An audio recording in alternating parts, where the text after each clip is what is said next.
तुला शिकवीन चांगलाच धडा या मालिकेच्या आजच्या भागात आपण पाहणार आहोत. भुवनेश्वरी सगळ्यांना सांगते की आम्ही चंचीला शिक्षा दिली आहे, त्यामुळे आता कोणीही मध्ये बोलायचं नाही. मात्र दुर्गी म्हणत असते की ताई एकदा तिला खाऊन तर घेऊ दे आणि मग तू तिला शिक्षा दे. आणि त्यावर भुवनेश्वरी म्हणते की ठीक आहे, जर तिला भूक लागली असेल तर खाऊ दे. मात्र ती गाढवासारखंच खाईल. आणि ते ऐकून सगळ्यांनाच आश्चर्य वाटतं.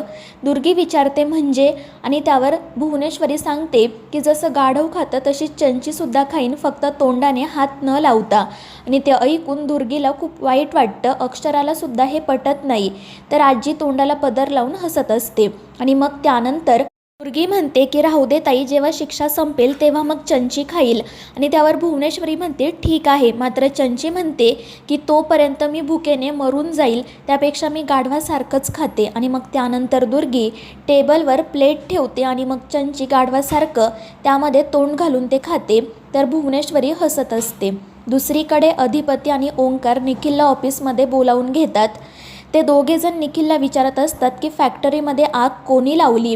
आणि त्यावर निखिल म्हणतो की मला काहीच माहीत नाही. खरं तर मी सुद्धा तोच विचार करत आहे की फॅक्टरीमध्ये आग कशी लागली. त्यावर अधिपती म्हणतो की कशी लागली हा प्रश्न नाही आहे, तर कोणी लावली हा प्रश्न आहे. आणि ते ऐकून निखिल घाबरतो. तो म्हणतो म्हणजे नक्की काय म्हणायचं आहे तुम्हाला. आणि त्यावर अधिपती म्हणतो की आमचा तुझ्यावर संशय आहे, तूच आग लावली आहे ना फॅक्टरीत. मात्र ते ऐकून निखिल घाबरतो, पण तो काही कबूल करायला तयार होत नाही. त्यानंतर भास्कर आणि विठ्ठल त्या ठिकाणी येतात. अधिपती म्हणत असतो की एकदा या पोरांची अवस्था बघ, तुझ्यामुळे ते मरणाच्या दारात गेले होते. निदान त्यांच्याकडे बघून तरी तुझा गुन्हा कबूल कर, तेवढी तरी माणुसकी शिल्लक राहिली आहे की नाही तुझ्यात.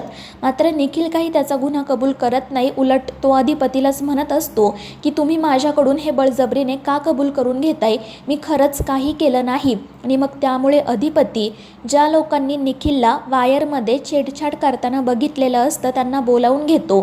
ते दोघेही अधिपतीला सांगतात की आम्ही स्वतःच्या डोळ्यांनी निखिलला वायरमध्ये छेडछाड करताना बघितलं आहे. पण ते ऐकून निखिल त्यांच्यावरच ओरडतो आणि त्यांना सांगतो की तुमची लायकी आहे का माझ्या विरोधात बोलण्याची. आणि त्या लोकांवर हातही उगारतो. पण तितक्यात अधिपती मध्ये पडतो. तो निखिलचा हात पकडतो आणि त्याला सांगतो की हे माझ्या भावासारखे आहेत, त्यांच्या अंगाला हातही लावायचा नाही.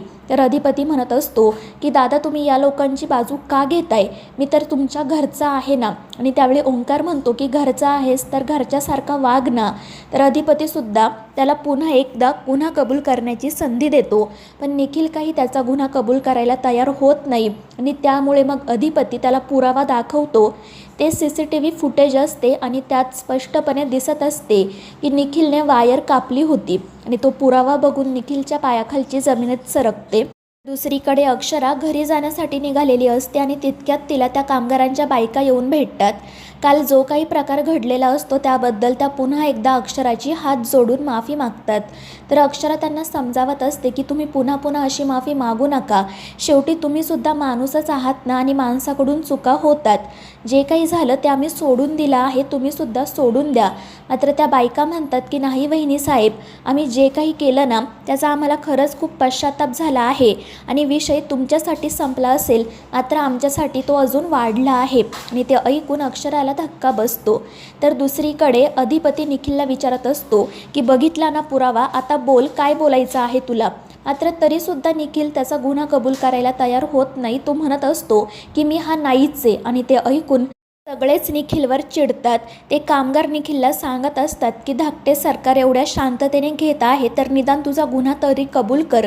मात्र निखिल काही त्याचा गुन्हा कबूल करत नाही. उलट त्याच लोकांना म्हणत असतो की तुम्ही मध्ये का बोलताय, तुमची लायकी आहे का. आणि ते ऐकून अधिपती सरळ त्याच्या कानाखाली मारतो. त्यामुळे निखिल खूप चिडतो. पण अधिपती पुढे तो काहीच बोलू शकत नाही. तर अधिपती त्याला सांगतो की आत्तापर्यंत घरचा म्हणून मी तुला खूप समजून घेतलं, पण आता पाणी डोक्यावरून गेलं आहे. तू माझ्या फॅक्टरीचं नुकसान केलं, या पोरांचं नुकसान केलं, आता मी तुला माफ करणार नाही. आणि मग तो सरळ पोलिसांनाच फोन करतो. त्याला निखिलवर हाफ मर्डरची केस टाकायची असते. मात्र निखिल हात जोडून त्याच्याकडून फोन काढून घेतो. तो म्हणत असतो की दादा मी खरंच काही केलं नाही. लोकांनी माझ्याच सारखा कोणीतरी माणूस शोधून आणला आणि त्यानेच हे सगळं काही केलं आहे. यांनी हे माझ्या विरोधात कारस्थान केले आणि त्यामुळे अधिपती चिडून म्हणतो की आता बास झालं, यापुढे मला तुझं काही ऐकायचं नाही आणि मग तो निखिलची राजीनाम्यावर सही घ्यायचं ठरवतो. दुसरीकडे अक्षरा त्या बायकांना विचारत असते की नक्की काय झालं आहे आणि त्यावर त्या बायका रडतच सांगतात की त्या दिवशी आम्ही धाकट्या सरकारांना दोष दिला, त्यांच्या तोंडाला काळं फासण्यासाठी निघालो, त्यामुळे आमचे नवरे आमच्यावर खूप चिडले आहेत. ते आमच्याशी बोलत नाही, आमच्याकडे बघतही नाही, आमच्या हातचं काही खात पीत नाही आणि ते ऐकून अक्षराला तर धक्काच बसतो. तर त्या बायका म्हणत असतात की खरं तर हे सगळं काही त्या टवळीमुळेच घडलं आहे. त्यावर अक्षरा विचारते कोणामुळे, आणि मग त्या बायका त्या दिवशी घडलेला सगळा प्रकार अक्षराला सांगतात आणि म्हणतात की त्या दिवशी एक मुलगी आम्हाला भेटली होती आणि तिनेच आम्हाला धाकट्या सरकारांच्या विरोधात भडकवलं. त्यावर अक्षरा विचारते की कोण होती ती मुलगी. त्यावर त्या बायका सांगतात की तुमच्यासारख्याच अंगकाठीची होती आणि ते ऐकून अक्षरा त्यांना चंचीचा फोटो दाखवते. तर त्या बायका लगेच तिला ओळखतात आणि अक्षराला सांगतात की हीच ती होती.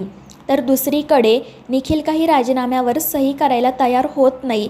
तर अधिपती त्याला सांगतो की उगाच कंपनीची बदनामी नको, म्हणून आम्ही फक्त तुझा राजीनामा घेत आहोत. आणि एवढंच नाही तर त्याच्या फंडामध्ये जे पैसे असतात ते सुद्धा अधिपती कामगारांना देणार असतो. त्यामुळे मग निखिलला काय करावं ते सुचत नाही. मात्र अधिपती त्याचं काही ऐकून घेत नाही आणि मग तो सगळ्या कागदपत्रांवर निखिलची सही घेतो आणि त्याला कंपनीतून काढून टाकतो. दुसरीकडे त्या बायका त्या दिवशी घडलेला सगळा प्रकार अक्षराला सांगत असतात आणि मग अक्षरा त्यांना विचारते की हे सगळं काही तुम्ही भुवनेश्वरी मॅडमला सांगाल का. आणि त्यावर त्या बायका म्हणतात की वहिनी साहेब, आम्ही कोणापुढेही साक्ष द्यायला तयार आहोत, कारण आमच्या हातून खरंच खूप मोठी चूक झाली आहे. तर दुसरीकडे इरा रडतच भुवनेश्वरीला कॉल करते. निखिलला कामावरून काढून टाकलं आहे ही गोष्ट तिला माहीत नसते.